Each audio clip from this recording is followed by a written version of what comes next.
So today we are topping off our raised beds for our what we call our spaghetti garden, and this is the soil we're using.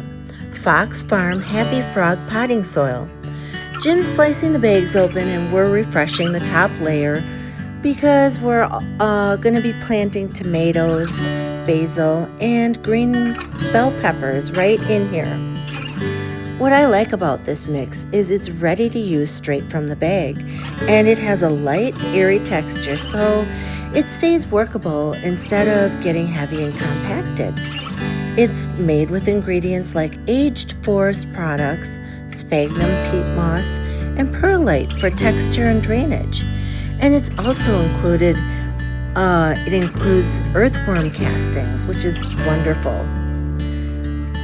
It's also amended with beneficial microbes and mycorrhizae, which are commonly used to support root development and nutrient uptake. So when you're planting something like tomatoes, you're giving those roots a really super nice environment to settle in and grow. Quick tip, when you're topping off a bed, don't just leave it as a fresh layer on top.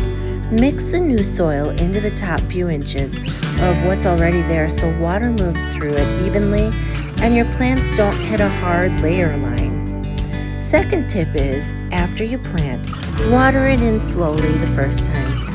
That helps the soil hydrate evenly and settle around the roots without leaving your dry pockets. And if you ever deal with fungus gnats indoors, if you decide to use this inside, just avoid keeping the top constantly wet.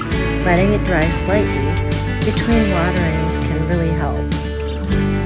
So this is what we're using to refresh our beds and get ready for planting season. And I'll show you exactly how it looks as we fill in everything in. Consistency is my standard. Friendly reminder, I'm an Amazon influencer, which means I may earn a small commission when you purchase through my link. At no extra cost to you, your support helps me keep creating cozy, helpful reviews just like this one. Thank you so much.